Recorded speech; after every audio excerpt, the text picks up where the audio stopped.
Boa noite, professor. Sou o João. Boa noite, professor. Eu sou o Gabriel. Boa noite, professor. Sou Daniel. A nossa APS trata-se de uma mini maquete que a gente fez uma representação de uma automação residencial. Eu trabalho com automação residencial, já estou meio que acostumado com toda essa parte de IoT, de redes, então eu tenho bastante familiaridade com esses dispositivos. A APS me ajudou muito a entender alguns conceitos. Tem alguns equipamentos que a gente usa e eu consegui entender mais o funcionamento deles, mas vou começar mostrando o código aqui. A gente usou o Arduino IDE para fazer as configurações. A plaquinha que a gente está usando é um ESP32, que eu até tinha aqui em casa, a gente acabou reaproveitando para APS. E a gente acabou pegando uma maquetezinha, colocando alguns LEDs. Logo depois de passar o código, vai ter um videozinho rolando. Vai dar pro senhor visualizar melhor.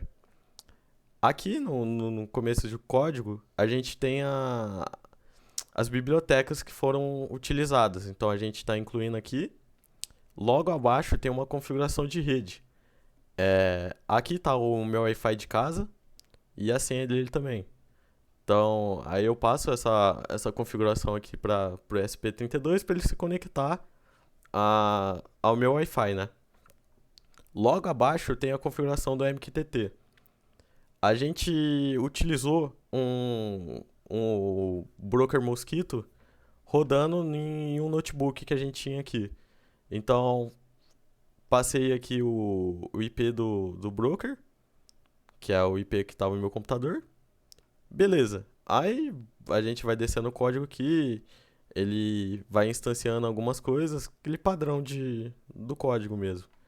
Aqui embaixo, na definições dos pinos, eu estou definindo o que vai ser em cada conexão com o pino ali do SP32. Então aqui eu tenho LED varanda, LED escada, LED cozinha, sala, quarto e etc. A gente definiu varanda, escada como se fossem cômodos de uma residência real mesmo. Por mais que a maquete não apresente, por exemplo, a cozinha vai estar mobiliada. Não, a gente tem só lá um LED que está representando a cozinha. Foi o que a gente considerou melhor para poder demonstrar, né? Aí é basicamente isso. Definir os pinos na placa. E aqui a gente já começa. Vem pelo setup aqui. Aqui tem algumas definições básicas também. Eu falo o MQTT Server, a porta que eu estou usando, tem uma função de callback. Aqui eu estou definindo os pinos para output, né, para saída. Então eles não são uma entrada como se fosse um sensor, eles vão ser uma saída. Então aqui eu defino todos eles, os LEDzinhos e o buzzer, que é aquele apitinho, né? Que se eu não conseguir conectar na rede, o buzzer emite um sinal sonoro para mostrar pro usuário, né, pra gente que fez, que alguma coisa estava errada. Aqui eu tenho o setup do Wi-Fi. Então sempre que eu conecto na rede lá que eu defini lá em cima, ele mostra conectando aí ele vai exibir o SSID que eu tinha configurado. Aqui vai ter o SSID, o password também, tudo certinho. Aí depois que tudo deu certo, ele vai printar que o Wi-Fi está conectado. Ele mostra o endereço IP da placa também. Bem de boa.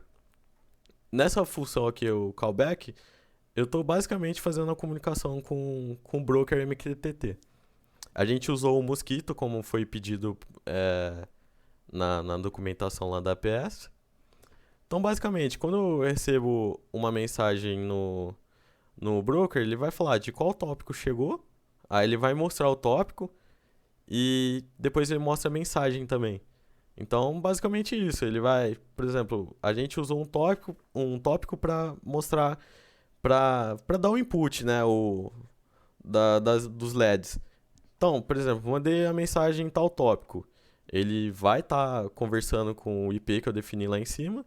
E aqui ele vai mostrar o tópico, vai mostrar a mensagem, beleza. Aqui eu vou definir Por exemplo, se a mensagem for essa daqui, no varanda LED on, ele vai printar LED varanda on, que é o que ele está fazendo, e vai deixar o LED da varanda em high, né, que é o ativado. Isso no tópico ESP32/output. A gente trabalhou com um tópico só nessa APS. Não viu necessidade de utilizar mais tópicos que isso. Aqui embaixo, ele vai ter o varanda LED off. Basicamente a mesma coisa. Todo o resto aqui debaixo do código vai seguir esse padrão. Se a mensagem for igual a varanda LED off, ele vai printar o comando, né? Vai ser LED varanda off. E aqui embaixo ele está definindo como low. Então o low é desligado. Aqui embaixo vai ter o escada e por aí vai. Mais para baixo aqui eu fiz uma espécie de cenário. Como eu disse lá, eu trabalho com automação residencial e uma das principais coisas que a gente utiliza pro cliente é, é a criação de cenários. Por exemplo, em vez de ele ter que apertar um botão no celular para fazer, por exemplo, ele quer lá no dia a dia dele, ele liga 5 iluminações. Em vez dele ter que fazer esses 5 acionamentos pelo aplicativo do celular ou por comando de voz, por exemplo, ele pode ter um cenário que faz a ligação dessas iluminações. Por exemplo, pode ser um cenário boa noite, ou igual a gente criou aqui, um Master Off, que vai desligar todas as luzes, e um Master On também, que vai ligar tudo. Por exemplo, aqui no Master Off segue aquele mesmo conceito. Quando a mensagem for Master Off, ele vai printar que está desligando todas as luzes, vai colocar o LED varanda como low, aí eu deixei um delayzinho aqui para não encavalar nenhum comando nem no outro, né? E ele vai descendo, então ele vai desligando um, desliga outro e por aí vai. No Master On a mesma coisa, só vai mudar que ele vai ligar todos em high, né? Que é ativando a iluminação. Aqui embaixo a gente tem uma função de reconectar, caso a placa ela não consiga conectar nem no Wi-Fi nem no MQTT, ela vai executar essas funções aqui para ela reiniciar, ela tentar conectar de novo. E é basicamente isso o código. Agora o Gabriel ele vai dar uma passada sobre o MQTT, vai falar um pouquinho do broker, algumas definições básicas sobre ele, e é isso. Bom, professor, agora falando sobre o MQTT, que é o protocolo de comunicação baseado na pilha TCP e IP, sendo extremamente útil para o desenvolvimento de projetos de comunicação entre máquinas, né? Ou seja, M2M, machine to machine. O MQTT apresenta inúmeras qualidades e vantagens com relação a outros protocolos. Um exemplo é o HTTP, né? Mostrando-se ideal para a comunicação entre dispositivos remotos em razão de sua qualidade de serviço, maior segurança, facilidade de implementação e diversas outras vantagens, né? A publicação e recebimento de dados são feitos através de um servidor nomeado de broker, né? Um cliente no papel de publicador, que é a pessoa que transmite a mensagem, escreve um tópico de destino da mensagem e o seu conteúdo.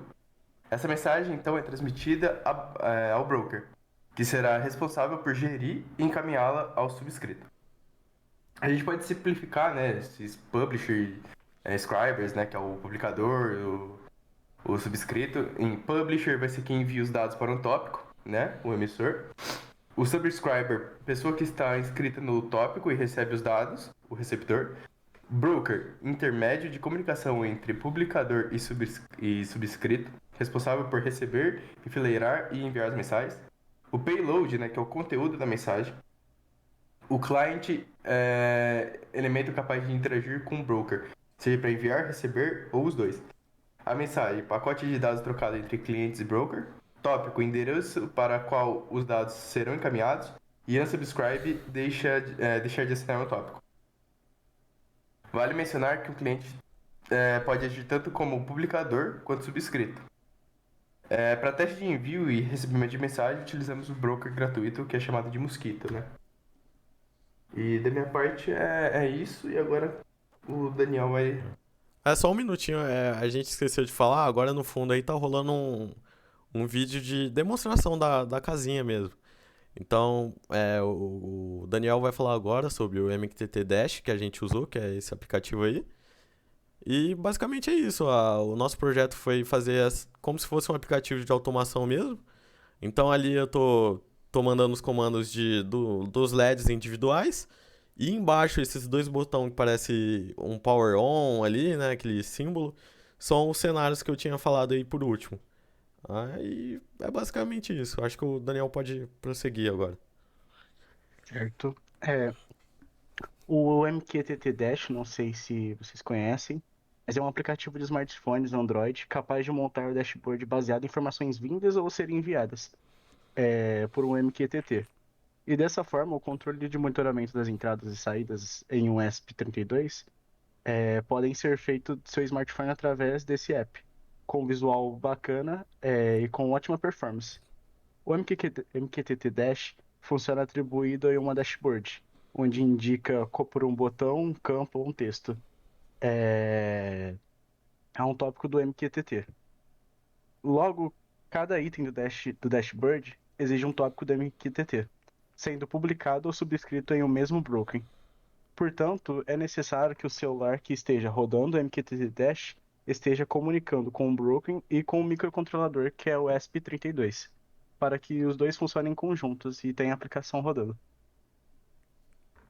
Bom, acho que basicamente isso na apresentação. Na documentação tem mais detalhado, né, como a gente criou esses botões no MQTT Dash, fala um pouquinho mais sobre cada coisa. E como a apresentação é meio curta, eu acho que a gente pode ficar por aqui mesmo.